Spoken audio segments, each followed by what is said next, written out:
better than we can. Okay. I'm getting the thumbs up that we're ready to go. And welcome to the Relevant Life Church studio. You know it's a studio because our living room is not this clean. And or this nice. Right, but it's nice. What are you talking about? It's a little grubby. It's a little grubby. That's true. But we're excited to offer leadership development every last Sunday of the month. Probably not December. Probably won't do it December. Yeah. Might be pre-recorded if we do this. Right. But we want to just offer leadership development to our congregation, to the people in our church, and to anyone else that happens to tune in, and just share some of the principles that we've learned along the way that have help us grow. And today we're talking about a topic that has just been really important to us, talking about healthy patterns and healthy rhythms. And Becky, I mean, this was your outline. Tell us a little bit, how did you choose some of what we're talking about today? Well, I think, and why is it important? Yeah, when you think about leaders, and as we look back, I mean, we've been doing this now for 11 years. We've had lots of leaders over the years, and I think probably one of the easiest ways that people decide they can't lead anymore is because of burnout and being overwhelmed, kind of losing sight of the initial calling that God put on their heart. And when we're in a new season as a church with, 2 campuses, we have full services running at both campuses. And I think that right now we're utilizing our leaders and our teams in a way that we never have before. And that is something to take note of, because as we're empowering new leaders and as we're starting to get more people on our team, we want to make sure that they have healthy rhythms so we don't lose them in 6 months or a year from now. Yep. And that they can stay plugged in. Because one of the things, and we say this every week on a Sunday morning, whenever we say, join the team, we say that because part of it is we know that's what's best for you, but also it brings community. It's a natural community. And when you disengage from serving, then you lose that community. And we don't want people to lose that because it's important. And so just talking about healthy rhythms, what does it look like? We don't do this perfectly. We've had to learn over the years. Yeah, we're sharing to you about rhythms and patterns of rest as we are both fighting sickness, and tired, yeah. Had to take a power nap in the recliner as the Raiders lost at the last few seconds and the Vikes lost today. It was not a great Sunday thing. I want to say something real quick. I want to say, well, first off, thank you for that feedback, Stephen. I need to not, when I turn my head, I lose my audio, so I need to make sure and lean into it. Also, this is meant to be interactive, so if you have questions as this is going on, you can share about them in the chat, or if you want to text, a really easy way to ask questions. Some of you may not even be like, how the heck can we learn on or text on a chat? You can text the number 218-303-7520. Again, that's 218-303-7520 if you have any questions that you want to ask us. It could be on topic, but if you have any questions you want to ask us in general, we'll do our best to answer them. That's very broad. 218-303-7520. So we are really wanting this to be an opportunity in our church for people to have access to us to grow.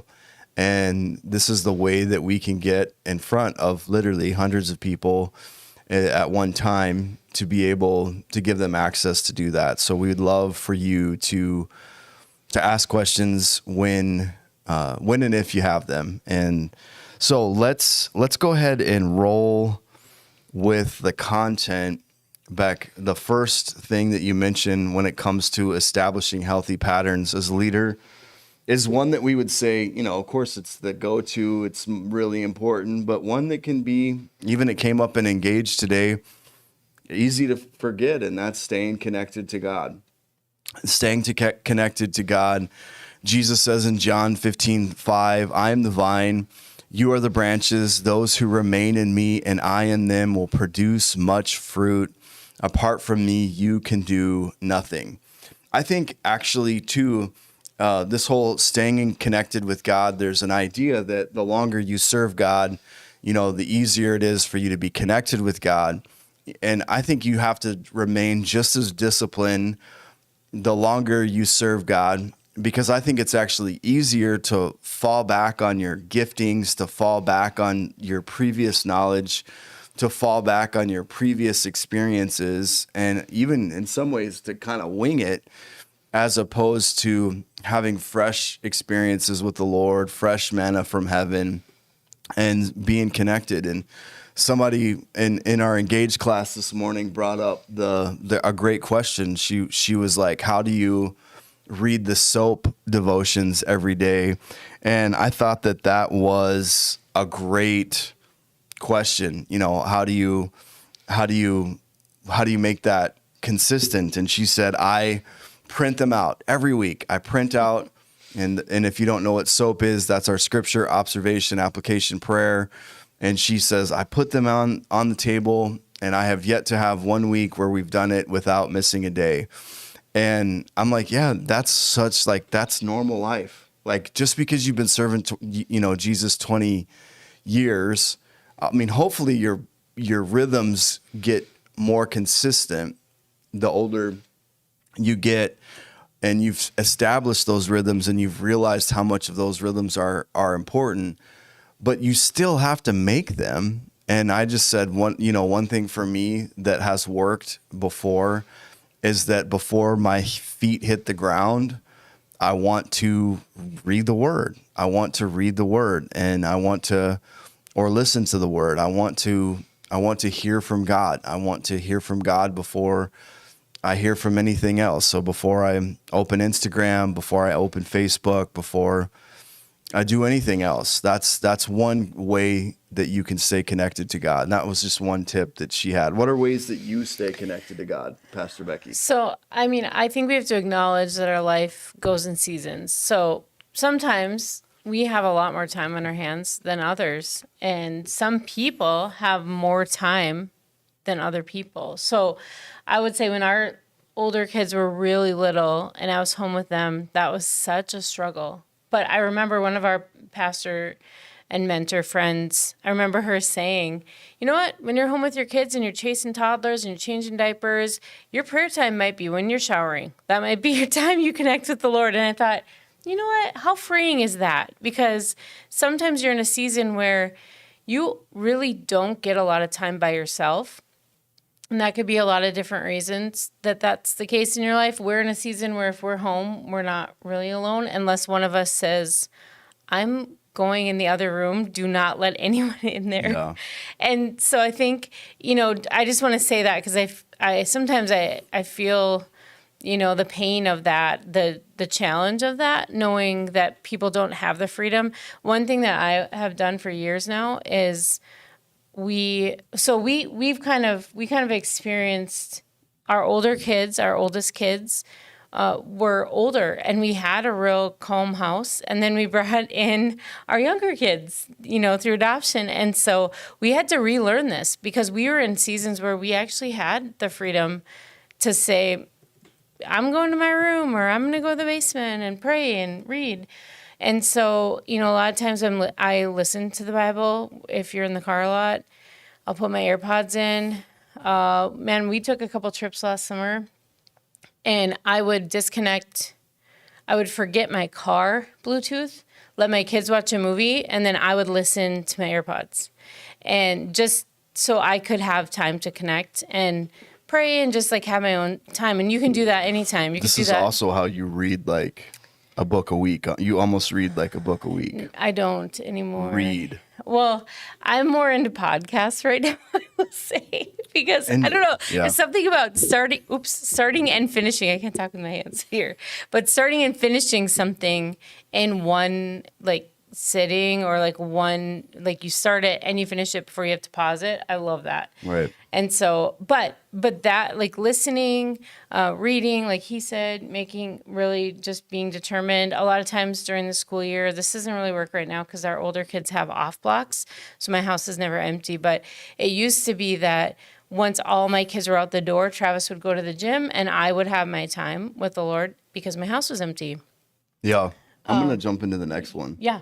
Go for it. So, and I'm gonna do this one quick and then just jump right into 3, Sure. because I feel like the 2 are really ones that we talk about a lot.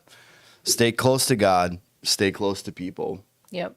and leaders need groups too. You may be leading a group, but you need to find your people. You need to find a group of people that aren't impressed with you, meaning if you're in leadership a lot, then sometimes the people that you are connected with are constantly impressed by you, and you need to be around people that will speak candidly into your life. And I have friends that they know me as a pastor, but they're either pastors or leaders in their own right, and they have no problem, telling me what's what. We're intentional about connecting with friends. In fact, this week we are going down to visit some friends that we try to go and see at least 4 times a year, and we'll just spend some time with them, have church at their church, and just be refreshed. Yeah, I think the hardest part when you're leading, if you're leading, a lot of times you might have trouble finding people that don't need you as a leader or a spiritual mentor. And so finding people that can challenge you and encourage you as much as you encourage them it's really important. And it might only be 1 or 2 people, but it is really valuable to have that, because if you're constantly pouring out, or you only have relationships where people need you to encourage them when you see them or hang out with them, and that's the type of relationship that you have, it can be challenging. So Absolutely. that's a big one. The third one here, and again, text your questions, 218-303-7521. I think Matthias, have any questions? you put that on the chat, which is amazing. Are there questions to answer? Not right now. Okay. It looks like we are froze, but hopefully our audio is still going. I do want to say this.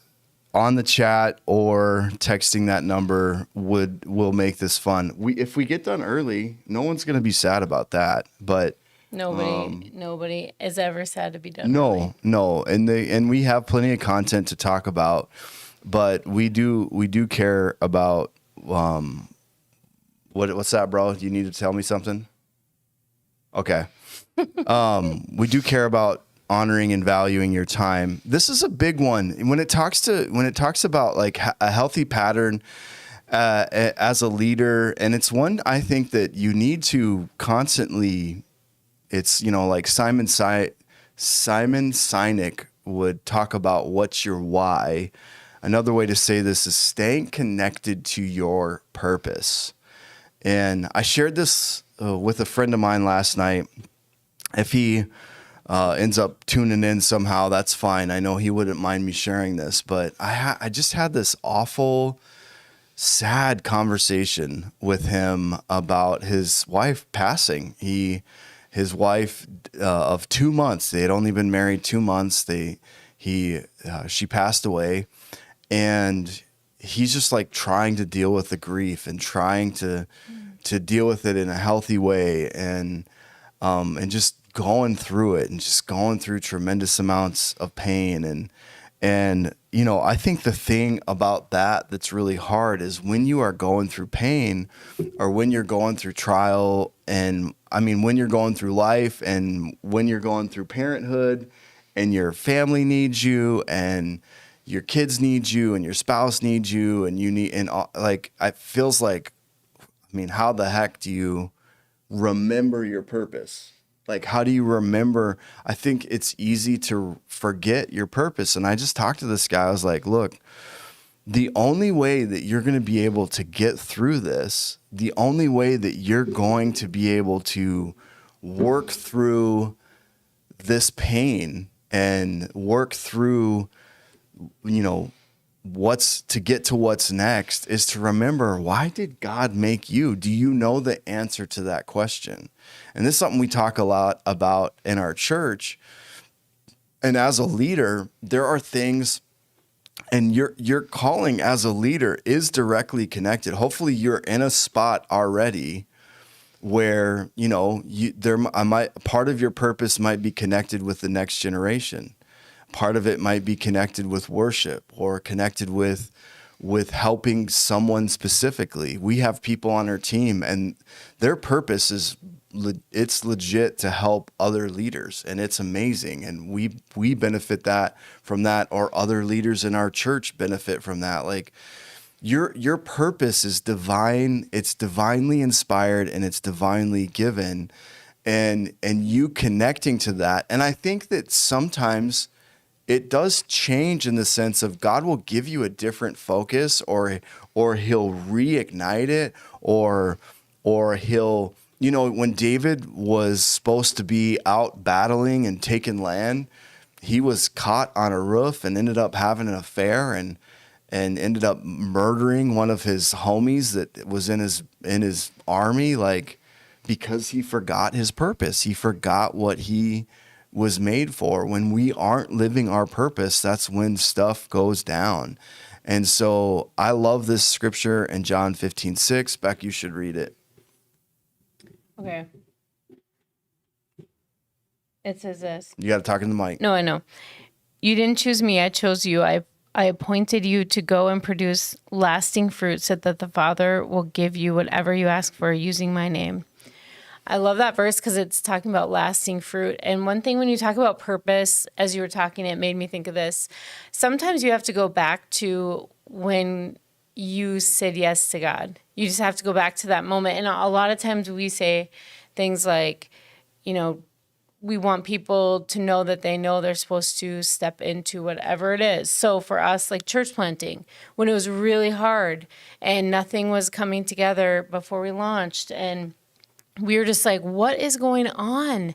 But we could go back to that moment where we knew God called us to that, and we said yes to it. So it wasn't just that God called us, but it was that we said yes to it. Same with, you know, adding to our family. That was like a really, really clear call from the Lord.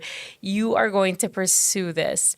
And I remember that. And when it's challenging to have a large family and you feel you're spread too thin, or like I can't do what I want to do, there's a season I took a lot of time off from the church, or like stepped way back in the church world because my family needed me, and I had to go back to that, remembering God calling us and saying, this is part of who I made you to be. And then us saying yes to that. And so a lot of times when we say yes, it's exciting and fun, and we're pumped about it. It's such a cool thing to feel like you have a specific purpose. But then when you get in the middle of that, it's challenging. And what do you do with that? Right. You got to go back, you know? And as a leader, you have to hold that really close, because there's going to be a lot of challenges and a lot of times when you might want to give up, or you feel overwhelmed, or you feel like, if I didn't have this role in my life would be so much easier. But the reality is, when we say yes to God, we know that's the best thing we can do. And when he calls us and shows us what our purpose is, and we lean into it, there's going to be struggles and there's going to be challenges, because when we grow, it can be painful sometimes. And so just going back to that, I think, is so important, and remembering that and keeping that at the front of our minds as we serve and as we continue. And I have a lot of conversations with our leaders where we are talking about that. Like, did you count the cost? Did you actually, when you said yes, did you realize, like, oh yeah, this is going to be a sacrifice, this might be challenging? Because there's just times when that is true. Yeah. I want to talk about one thing that you love, that you... What is it? I brought something. Oh my gosh. Yeah. Okay, you didn't clue me in on this. No, I know. Is it a bird? We have to make it fun. Is it a bird? No, it's not a Okay. bird. Why Well, would I they, don't know, like a bird feather or why would something they, weird. why would I that- thought you were trying to scare me. why would they be afraid? Why would you be afraid of a bird, Becky? Do we need to talk about this? Well, it's well. No, I want to talk about one thing that's fun that replenishes me is shopping. I like to shop, and What is that? I want to show you something that someone shopped and bought for me, and we can't zoom in on this, but this is a card, a sports card I saw this earlier today. of our lead guitar player, Josh Giles. And this is a real sports car. If He he played watches this, he's baseball. gonna be He's so watching bad. it. He's going to love this. He's gonna be mad at you. And he signed it, and he refused to sign it. But one of our team members got him to sign it because they said, I will give to missions if you sign this. So I have an autographed card. No, I'm kidding. I just brought this up to bring some levity because I don't want to just be all serious the whole time. We do have some Let me see questions. this. Okay, what are the questions? We Oh my do gosh. have. Isn't he handsome? He's such a handsome guy. He said there's multiple cards. Oh, there's I mean, more. he told me that he I tried think to we buy should them all. collect them. Yeah. What are the? Oh, there are Matthias more. says that There's he has more. one that he won't sign. This is probably a way we can raise some Kingdom Builders money here. Yes. Okay. What's the question? Okay. The question here, I think this is so good. How do you discern the difference between healthy sacrifice and unhealthy burnout? So the one thing I think, and we'll talk about this here in a second, is like part of how you avoid burnout is to establish healthy rhythms. And Becky has something that's called pies. Eat a lot of pie. No. It's It's basically a replenishment cycle. Yeah. We talk about this a lot. the replenishment cycle is huge. If you implement some replenishment cycles into your life, it will keep you from burnout. So the problem with burnout, well, one thing, I think sometimes people are lazy and they use that as a term of burnout. I know that's a hot take, so I can't tell you the difference between that. I'm just saying, like, God is not afraid of work. God loves hard work. Work is spiritual. Work is unto the Lord. Burnout happens oftentimes when we aren't listening to the Lord and when we're not listening to other people. And it's also comes when we're finding more purpose in our work than we are in our relationship with God. It also happens when we're finding more purpose in something like in a task than we are, it's really when we stop living, when we stop being aware of the cost that we're paying. And I should say it this way, when we start paying and sacrificing in a way that we become unaware of the sacrifice. And I think that, like, our kids know, like, we sacrifice, like, our life is a consistent sacrifice. Well, yeah. And so I have a couple thoughts on this. I think sometimes we're in a really busy season. We've been in a really busy season. When we started our nonprofit Accelerate, we were in a really busy season where we just knew, and we told our family, this is going to be busy and we are going to have to work a lot. That's what's been happening up to this season as well. Today, we didn't leave church until 3:00, and then we went home and hung out with our family for a little bit and turned around and came back here to do this. So, Right. And so we don't just pay the sacrifice, our kids do too. Like, our girls are watching our little kids. So I think that if you can see that it's going to be a season, it's much healthier to know this is going to be really chaotic and busy and a lot of work for a season. I think the other thing is when you begin to resent the cost, Right. when you begin to be upset that you have to do, like, if we were like upset that we had to come back and do this, that's a real good sign to recognize, wow, something's off here, because we love ministry. We love doing ministry together. But if we feel like we want to disengage from that and that's not normal, that I would say would be a sign of potential burnout. Yep. Yeah, and I think that if you're married, that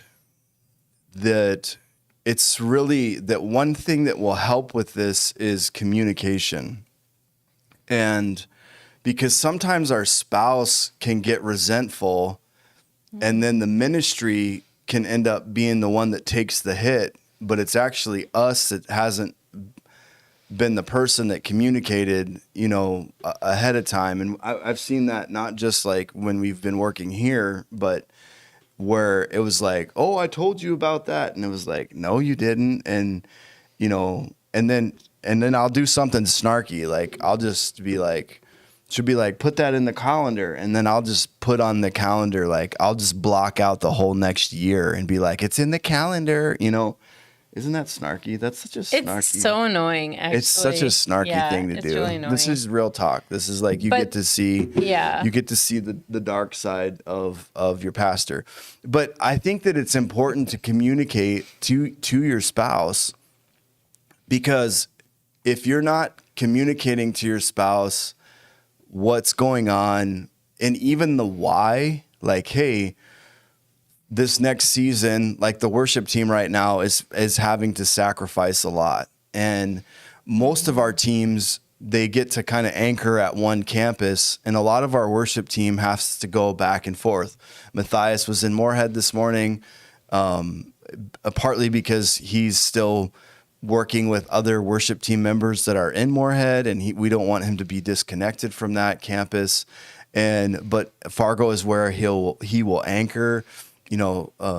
Isaiah will be someone that's kind of going back and forth. That's a sacrifice that he's making. I noticed Josh was playing in Moorhead, but Sabrina his wife went to Fargo. She keeps coming to Fargo because she wants some consistency in that area.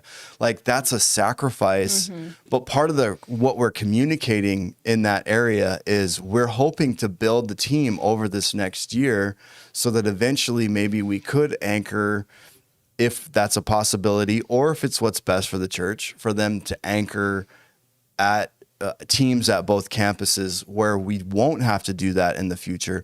But for a season, that's what we're going to have to do. Mm-hmm. We communicated that to our team. Now, whether or not our team communicated that to their spouses, that's a whole different thing.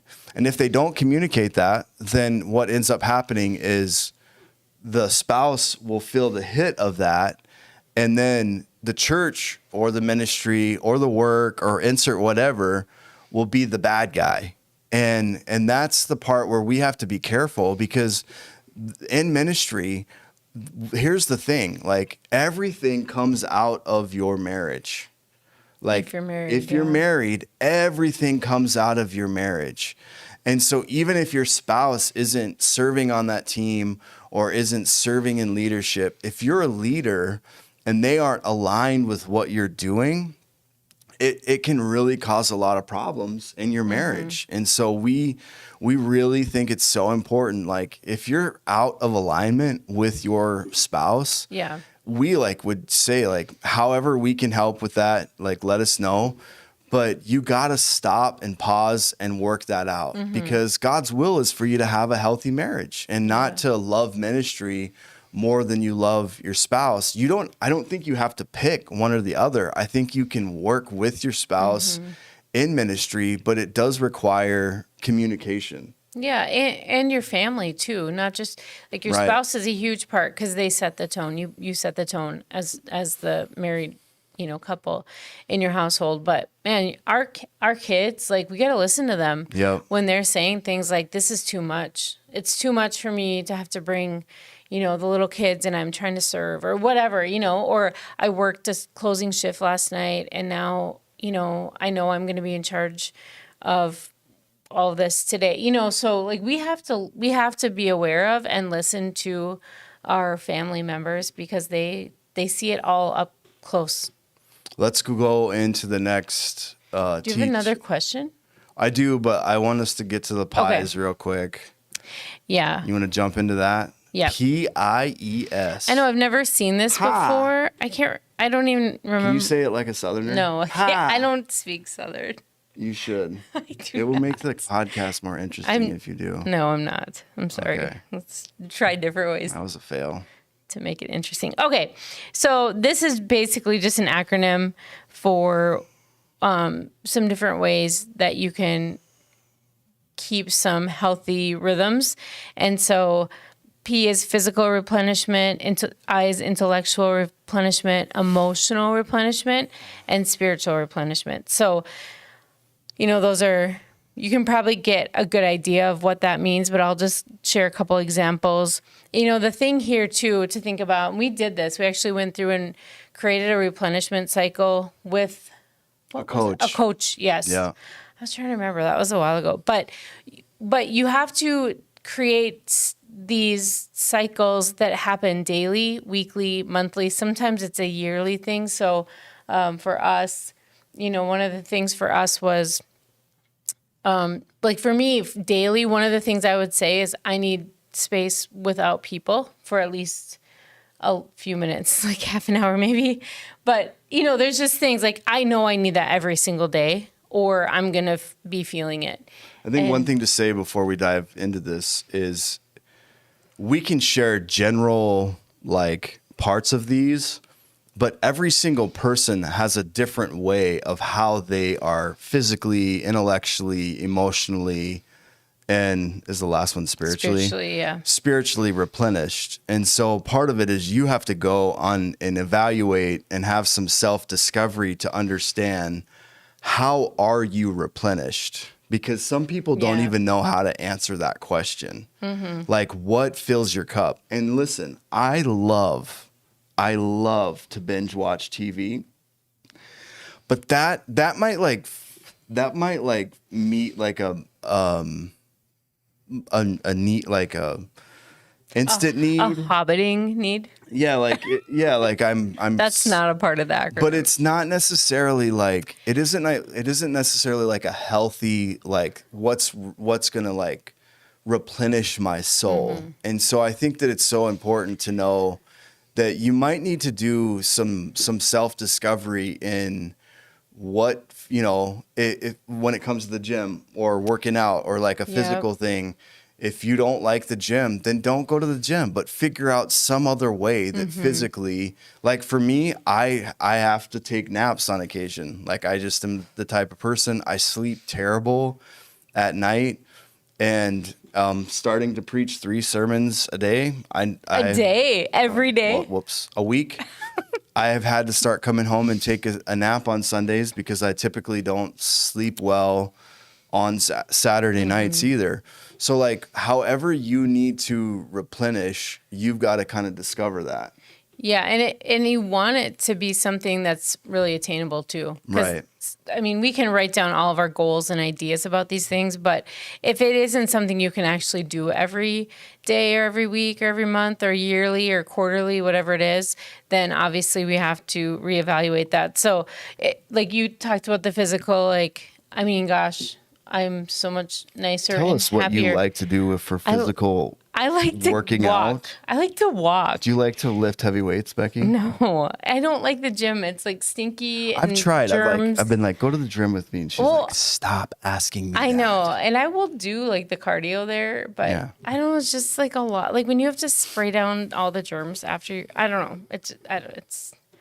It's a lot. Anyways, I live in a very germy house, so that shouldn't keep me. But figuring out like what is it that actually is gonna make you feel better, make you feel more kind of balanced.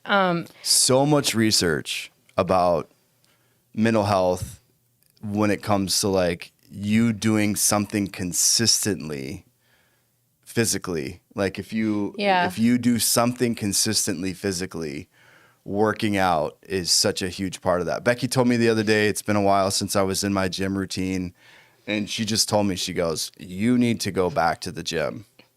Why is that, Pastor Becky? Have I been a diva a little bit? Oh, yes. A little bit. So, of I mean, diva. here's the thing. If you have a spouse that's honest enough, like we do have, or friends, like to keep us accountable, like our body is a temple, and we should be mindful about not taking care of our body. I think also with this, when it comes to not just like working out or eating right, but doing something, like a break of there's an app, Matthias, what's the app that's like where people like relax or whatever? What's it called? Do you know? Like, Calm. You know, like you take a reset, and it's like used by millions of people, you know, and so like you're taking a second and you're being mindful before you're moving on to the next thing. That's probably kind of the emotional part of it. Oh, sorry. But it's true. Like physical isn't just how you move your body or what, but it's like sleeping. Right. Like, are you drinking? Like as we've gotten older, we have to be a little more aware of caffeine. And when we drink it, I don't receive that. I know, and your sleep patterns show it. Ooh, what is it the kids say? You got clocked, Dad. You got clocked. Yeah. I mean, at the time of this recording, that's what the kids say. Right. Who knows what they'll say next one? Okay, intellectual is like, how are you feeding your brain? What are you doing to think about things? Are you, learning and reading, or, I think a lot, like, I'm not a reader in the sense of like sitting down, like in my backyard, reading a paper book would not fill my cup. But listening to podcasts, reading books by listening and engaging that way is very, like, I love that. I feel like that's a great way for me to reset. There's a question hot off the press. What is your favorite pie, Pastor Becky? Who's asking that? Pie, I feel like is like such a Thanksgiving thing. So we don't really. Oh, stop. That's not true. We don't eat pie year round. No, but we should. Maybe we should. My favorite pie. You should type in the comments, family. Type in the comments what your favorite pie is. I mean, I don't know. I like a good apple pie, but apple's a little tricky. You got to get right. Like the apples can't be too soft or too hard, What's your favorite? I really like the pie by Steph Walker. I don't remember what is it? Well, she makes, all of her pies are amazing. With this lady that is a good friend of mine's wife, when I worked at Teen Challenge, it's a gift. It is a gift, but her pecan pies are That's your amazing. favorite. I love pecan pie or if you're in the South, pecan. I don't know how you say it. I don't know which is what. Right. Yeah, Matthias, what about you, bro? What's your favorite pie? Banana cream. That made me think. I do love a good coconut cream pie. Coconut cream. What's wrong with that? Hey, listen, you don't need to diss people's opinions. Like, everyone can like something different. Okay, but the coconut cream, like, is the coconut toasted? Or do you just like put the raw chunks in it? Nah, that's out. Toasted? You gotta Toasted is out? No, I'm saying like when they just put the raw chunks on there of the coconut. No one that makes a good coconut cream pie does that, Travis. It's gross. You haven't tried enough. Okay. Where are we at? Do we have any more questions you need? Like, no, we have more questions. To answer? Okay, let me just get through these things quickly. You're getting the idea here. Emotional, like, do you make time to laugh? Ooh. Oh, that's a good one. Do you have self-compassion? Are you able to like regulate your emotions, which is what you were talking about with the Calm app, or breathing and some of those things? Sometimes some of us get so worked up. I am one of these people that I can get myself really worked up, and I actually need to tell myself to breathe. Yeah, one thing I want to share that my counselor shared with me that I did not realize how much breathing can just help with mental health. And I think it's the 4-4-4 or the box, where you breathe in for 4 seconds, hold it for 4 seconds, breathe out for 4 seconds. I sometimes will do that at night. I really struggle with just my brain. Like, why I struggle with sleep is a lot of times I'll wake up at night at like 3:00 in the morning, and I'll just immediately start thinking about something, and my body will want to start thinking about that. And And so I'll just breathe and try to go back to sleep. And so I think that's like an anxiety thing too. People wake up and their mind is just, so busy. So I think figuring out though, like part of that journey is there's also when talking a little bit more about, you have the daily, you have the weekly, you have the quarterly. Like what would be like, why would quarterly, like what would be an example of like a quarterly replenishment? Well, I think for us or anyone that's married, I think getting time away with your spouse to reconnect would be, that would be an emotional, probably a spiritual replenishment to some degree. What would that look like for a single person, do you think? So for a single person, I think it's like, how do you plan something where you're out of the normal busy, you get away, you have time where you can clear your mind, you're not thinking about or worrying about a lot of stuff that you normally do. And then like and maybe that's with friends, maybe it's not. Maybe it's, we have single friends that take trips and hang out and go do fun stuff as single people. And I would imagine that would be really, gosh, even when we were in college and we do college ministry and we'd go on retreats and man, it was just so good. Like emotional, just that chance to like connect with people emotionally, but then the spiritual part of it and then being out in nature. So it's the physical part. So, I just think there's a lot of ways for us. We used to get away together a lot more. And it's a lot more challenging. We actually right now are in a season of, it's very difficult for us to be gone more than maybe a night. And so we haven't done that as much, but we have done like staycation in Fargo in case there was an emergency or we needed to come home and rebuke somebody because of their bad behavior. Our little ones are just really demanding right now. And so it's harder. They're great for us, but they just struggle when we're gone. And so everyone kind of goes off the rails and then all the people watching them go off the rails because they're frustrated. So anyways, but I think though, like back to that thing of like quarterly or, I think like the idea of you see this in scripture, sabbaticals, like you see even in scripture, God telling the Israelites to give the land rest. Like this idea of rest in scripture is a huge thing. And I think that weekly rest and Stephen asked the question, what are regular habits or practices that you have implemented that keep you in a healthy rhythm? I think you have to pay attention to your daily patterns, your weekly patterns, and your yearly patterns. But that weekly one, Sabbath is a fantastic thing. What are you laughing at? Oh, I was just going to say something, but you go on. Well, I think I remember one time Matt Keller said that Sabbath is like on the list of the 10 Commandments. And like you would have no issue. Like a pastor would be like, of course, like if you would ask him the question, like, do you steal? No. Do you lie? No. Have you cheated on your wife? Of course not. Like we would never, have you broke the Sabbath? And it's like the fact that is on the same list. This is something I want to say about the Sabbath. Say it, Pastor. Say it. Okay. This is not everyone's going to love this.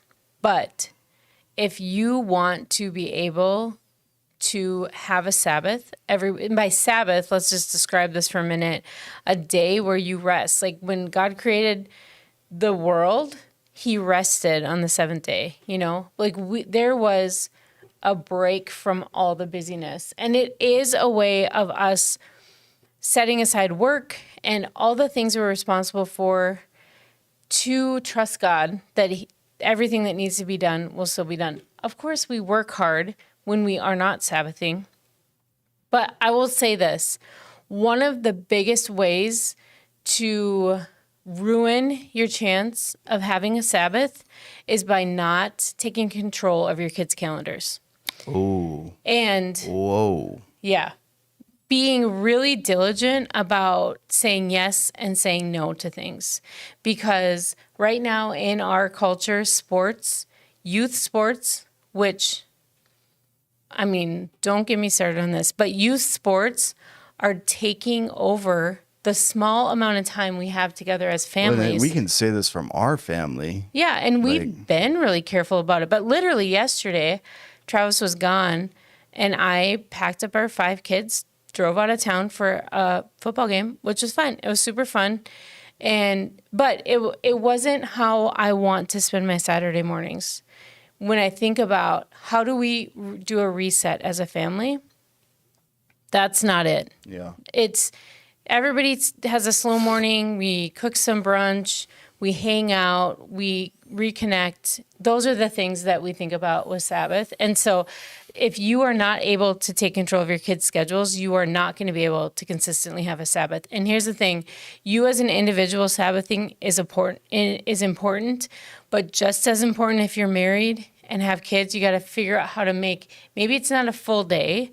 Maybe it's, Saturday from noon to 8, or something like you block out a part of your weekend so you have time. And as your kids get older, it's just harder to do. Yeah, there's been times like I think one thing that sometimes works well is like a Friday night to Saturday afternoon. Like that that can sometimes work really well. So just defining Sabbath really quick. I just keep thinking of the band Black Sabbath. Like I know that's I don't not even really. I mean, I know that name. Ozzy but, Osbourne. Oh, that's his band. Yeah.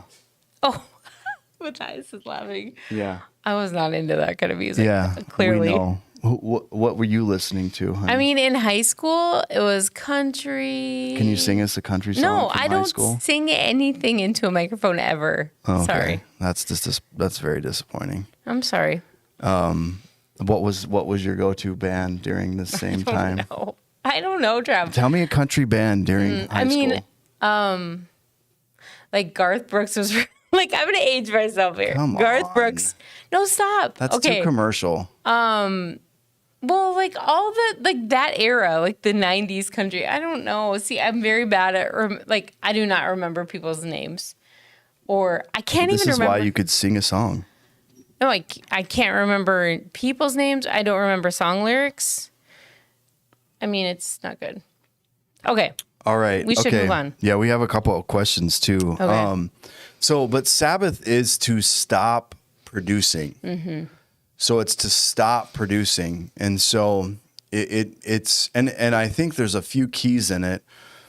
It is an element of what are you gonna do that's gonna recharge your cup? But ultimately I'm gonna stop producing and I'm gonna acknowledge God as my source. So when I give God my first day, so the Sabbath is meant, like Christians, there was this really sweet switch that happened when the resurrection happened. The Jews would end the week with the Sabbath. So God made the world in 6 days and then rested on the 7th day.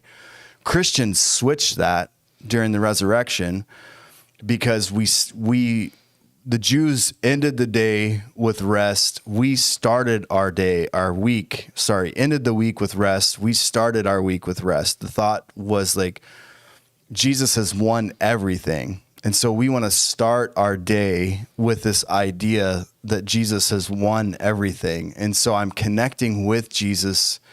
I'm recharging with Jesus. I'm acknowledging that my finances come from him. I'm acknowledging that what I produce comes from him. I'm acknowledging that my best work comes from God. And so by stopping work, I actually become more productive because I'm trusting that God can do more in the 6 days than if I break the Sabbath. And so like there's and I want to talk another real practical thing about it and then move on because we had a few questions.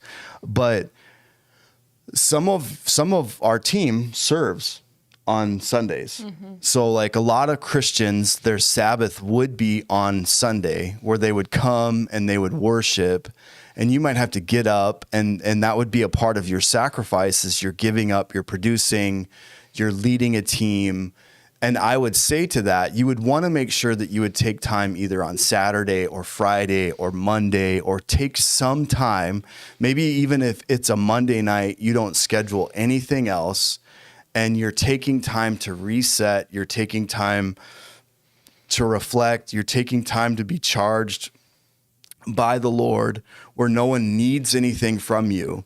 And Unless you're a parent. Because you can't really I'm just saying though, like even after your kids are in bed, Yeah. you know, like you're having a moment during the week where you're intentionally resetting. I think making that weekly, I mean, God ordained that. He put it into the word.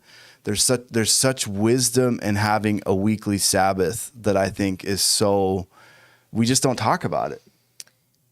Yeah, and it's tricky when you're working a job and serving at a high level in, something like a church. So Yes. you have to really be creative with that sometimes, but that's okay.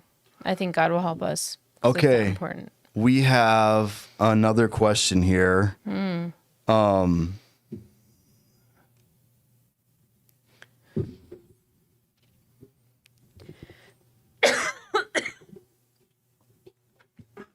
How do you balance being available to people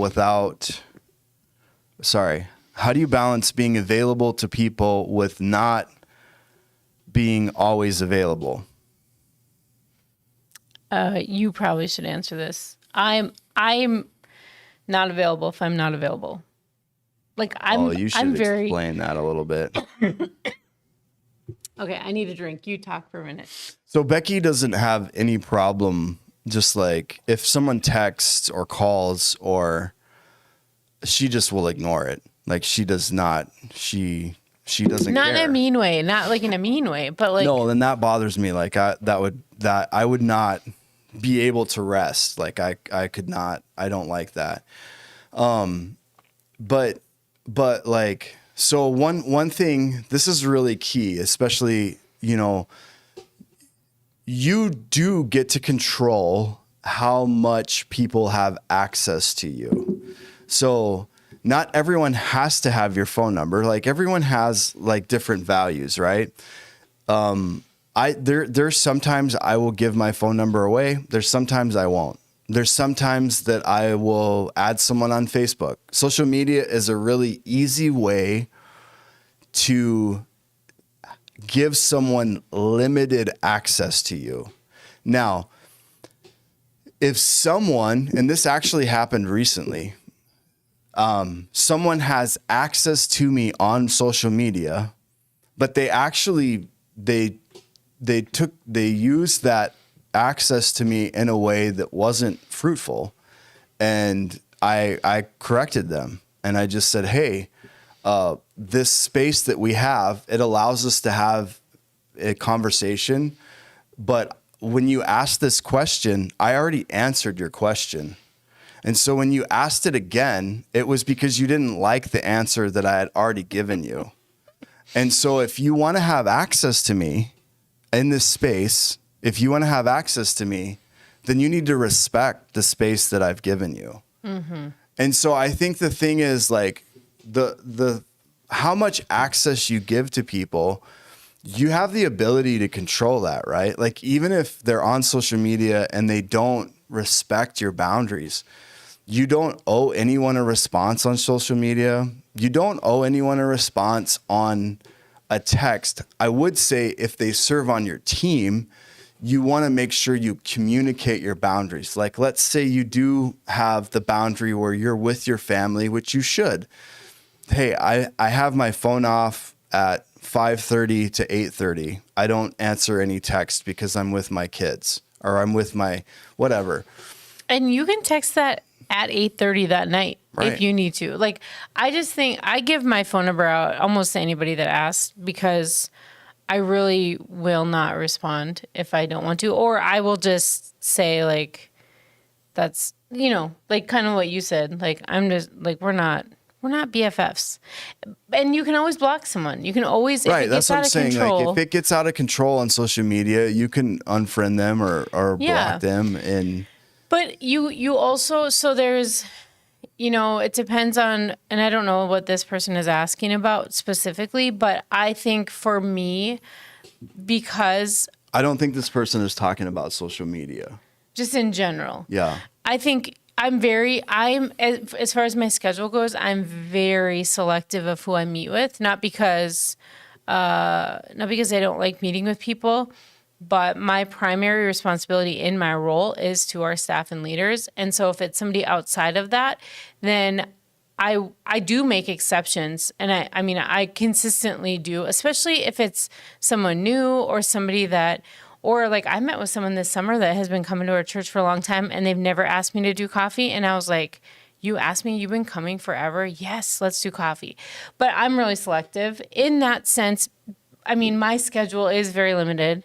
I am technically part-time at the church. And then, our kids are home every afternoon and we do preschool pickup and drop off in the morning. So we have my schedule right now isn't super open for meeting up, but I think that also you control your schedule. And if there's somebody who you've met with that you feel like this isn't really fruitful, or it's not, like I have other people I really need to try meeting with, you can just say like, right now I'm not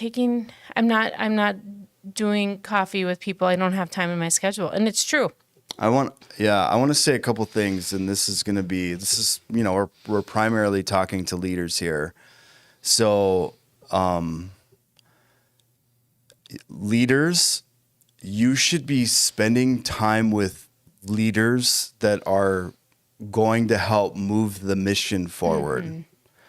So, and that doesn't mean that you don't spend time with people that need help or need support.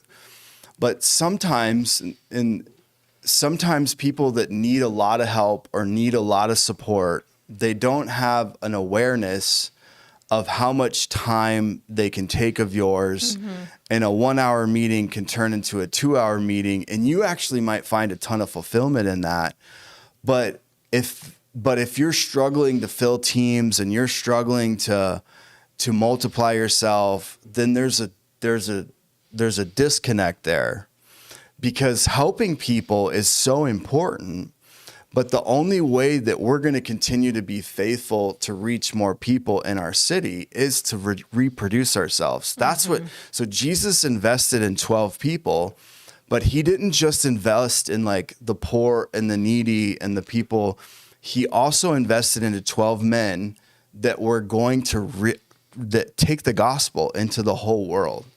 And so it's so important for you to pay attention to the amount of time and some of you are going to be, your gift is to work with more broken, needy people per se, but you still as a leader need to be thinking about, how can I invest in the person that's going to multiply, that's going to, and when I say multiply, like this is a really easy way to say that. How can this person do what I do when I'm not there? Mm-hmm. So if I'm a small group leader, how can this person lead well when I'm not there? Or is it someone that could do that? Right. Because that's worth the investment. The other thing, I think you could ask the question, could someone else meet with this person? Is this a meeting that only I could have? Or do I have someone else on my team or somebody else who's specifically gifted in this area that they want to meet about? Because that's a lot of times we're keeping ministry from other people and we're not allowing people to use their gifts because we think we need to do it, when in reality, the body of Christ and the church, there's people that have gifts to meet with people that maybe we aren't as gifted to meet with, that are willing and waiting and just, want you to give them an opportunity. I think too, the other thing is we are pointing people to Jesus, not to us. Mm-hmm. So like when you become the emergency answer, when you become when they're calling you because all hell is breaking loose. And don't get me wrong, I'm glad that we can be a church that helps people when all hell is breaking loose. But when there's a pattern of habitual emergencies, then that's not our job to fix. And sometimes we can actually enable dysfunction and we can enable brokenness. Somebody came up to me today and say, "Hey, do you do family counseling?" And I said, "No, I don't." We recommend counselors. I have lots of counselors now that doesn't mean that we won't have a care team that won't meet with people. And it doesn't even mean that I won't occasionally meet with someone in that case, but we're not counselors. We're here to disciple can't commit people. long term Right. to something like that in our schedule. We stay in our lane. So we're kind of getting off track here, but I think that sometimes that place of like Christians are like, we should just feel bad for everyone, and we should just kind of bleed together with each other over everyone. And that doesn't always help people. We're not helping people, and healthy people will respect your boundaries. If people don't respect your boundaries, then it's because they don't have their own emotional health, and that's not your problem. And I just want to say this. Like, this is where you talk to your leaders, you talk to your direct report. This will be something, I guarantee, this will consistently be an issue. How do I spend my time? Who do I spend my time with? How do I protect my time?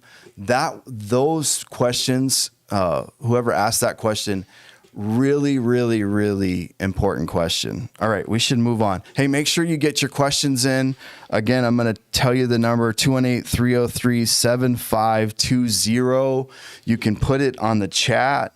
We got lots of good coconut pie, strawberry rhubarb, apple I do pie. love a good strawberry rhubarb pie. Caleb was with you, Matthias, banana cream all the way. Oh, key lime. Yes, Lord. Lime. Look at all those good pies. I didn't think of all those. Key lime is amazing. Good key lime, yes. Okay, so we have one more kind of leadership thing, but don't be afraid to ask your questions. So spiritual replenishment, did we talk about that? No, but we can. Pies, so physical, intellectual, emotional, spiritual. One thing on the emotional that I think is good, I'm very bad at this, but talking about journaling, keeping track of stuff, like writing stuff down, I think that's really cool. But spiritual, this is where daily, what we talked about, staying connected to God, staying connected to church, staying connected to other Christians. What does that look like in your life? How realistic is it? Do you need to say, I can meet with somebody who's mentoring me or somebody who's further along in their leadership or walk with God or just life? I can meet with them once a month maybe, or maybe it's, I have a lot of people I meet with one time a month because it is doable in my schedule. But what does that look like on your, daily? How are you connecting with God? How are you growing in your relationship with Him? What does it look like for you to remain connected? And I think for all of us, we can say, yeah, read your Bible and pray, but I think all of us connect in different ways. And we all, sometimes just putting on worship music instead of like driving in a silent vehicle is helpful to just remind ourselves like, hey, I need to connect with God today, and so, and then along with all of these are all habits, things that you just do. I just heard this quote, and I can't remember where I heard it, but somebody said, a boring life is a successful life. And I was like, ooh, that's kind of weird. But what they were saying is most people that are successful have really mundane, boring lives. Like they kind of eat the same things. Yes. They have the same sort of schedule. They do the same sorts of things throughout the week or throughout the month. It's just very predictable. And I think as a leader, that's the best thing we can do is to become predictable and to not, leadership really isn't that glamorous. I think sometimes we've made it in America, just leadership in general, to make it out to be this glamorous thing. But really, when we look at what Jesus talked about as leadership, it was servanthood. Like you got to serve. And so just understanding the mundane, the really predictable, that's where it's at. And that's how we grow, is by having consistency in our habits and the things that we do daily, weekly, monthly, all those things. Yeah, someone asked the question. It's just a great practical question. They currently serve on the kids team. They're wondering, can they serve on another team? Yeah, so we do have people that serve on more than one team, and especially like in Moorhead with us, that campus starting, I feel like we have more of that happening. It is possible to do that, but it also I think the can be question we'd want tricky. them to know is, do you play drums? If you play drums, yes, no Yeah. matter what. But no, I think it, it's a great question to have with, I think the biggest thing is when we're adding people to our teams, there's always that planning and like looking ahead at the calendar and making sure that the teams aren't like double scheduling people. So it's a little more complicated. I know we have done that in the past, but it's a little trickier for sure. Yeah, so just so you know, we're going to be done at 8:15. These will always be an hour and 15 minutes long, so we're going to be wrapping up here soon, if not earlier. I put on the chat, on the Google chat, the notes for our conversation. So if you're wanting to see our content of what we talked about, I just want to share this last piece because I think it's important when I said that you might have to do some work when it comes to identifying your own replenishment cycle. And I kind of want to just land the plane I want us all, because I've been challenged. I feel like for me, my biggest takeaway is I want to guard my Sabbath again. I want to get into a better, like, we have a day off that we do guard, but I'm thinking like, am I replenishing myself in a way that I could be on that day? Am I connecting with God in a way that I could be that day? And I just have been, so for me, that's my takeaway. But I want you to think about, what can you do to rest more? What's a healthy pattern that you need to implement in your life? Maybe it's a devotional pattern. Maybe it's a Sabbath. Maybe it's getting around people. Maybe it's cutting, some people out of your life that are sucking the life out of you. You can't. Yeah, that's part of it too. Bad news. You can't do that with your children, though. They suck the brain cells and They the do. energy and the energy. They do. They do. But there's this last part here on creating a replenishment calendar. It's literally like looking at your activities and assessing, like, and I think that I want to say this too. Shout out to the stay-at-home moms, and I know we do occasionally have a stay-at-home dad too, and we have some single dads too. But I think it's so important for you to ask the question, like, what do you do that makes you laugh? Like, when was the last time that you did something for yourself? Like, when was the last time that you did something fun? Like, when was the last time that, someone told me this the other day. There's actually a team member, and they were saying, man, I didn't serve, and I just went to church to go to church. We had another team member that needed to make a shift in what they were doing, and Becky just told them, just come to church and serve if you need to. Sorry, just attend. Yeah. And you should have Sundays that you just come to church and just enjoy attending. And so I think, like, so listing those activities and defining like what fills your cup, scheduling it, like getting intentional about making that a part of your daily, your weekly, your yearly rhythm. And define also, like, what do I need to stop doing? Like, don't just think about it, but define it. And I think really being intentional about saying, okay, this thing is sucking my energy. It's sucking and man, it could be something as practical as, how many people know, dude, this thing can suck the life out of you too, where you can they call it bed rotting. That they actually have a term for it, where you can lay in bed I thought and that was just a teenage term, but it's scroll for hours on your on your phone. And no, I don't think just teens do that. I think no. They say it all the time. I'm rotting in my bed. I was just Right. rotting in my bed. And so like that's a simple thing. Like, man, 10 o'clock, I'm shutting the phone off. I'm putting on some music. I'm gonna stop doing things that are taking my time. And then listening to your body, I think, is another thing. Paying attention to what your body's saying. I also say this, coming to the people part. If there's someone that you're working with and you find your body is consistently uncomfortable around them, you should pay attention to that. And what it could mean a few different things. One, you might be peopled out.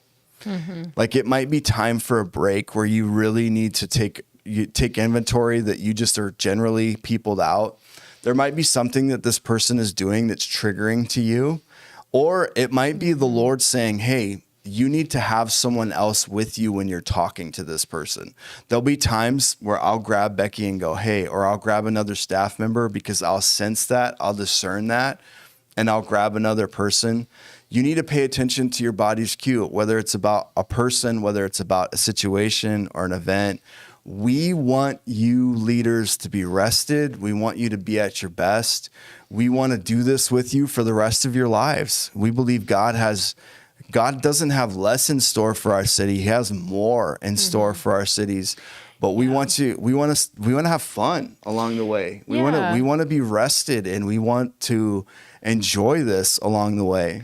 Yeah, and we're not runners, but I think the analogy of this is a marathon, not a sprint, is huge. Because when you're first diving into leadership or, learning to lead, it can feel like you just want to be all in all the time, no boundaries, no matter what.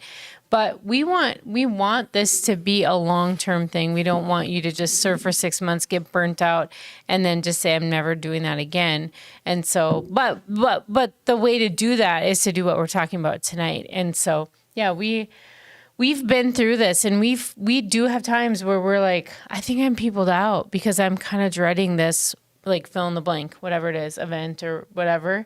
And so paying attention to that, and then also figure out how do I counteract that and what does that look like, and then start implementing that like immediately. Awesome. Hey, if you have any feedback for us, if you can think of any ways we can make this better, please let us know. Shoot us a message, email us, help us know how we can get better. We do want to serve you well. We want you to get better in leadership, and we want you to thrive in leadership. Thanks for tuning in. We love you. We're honored to be your pastors, and we're excited to continue this journey of developing you as a leader in Relevant Life Church. Have a great rest of your week.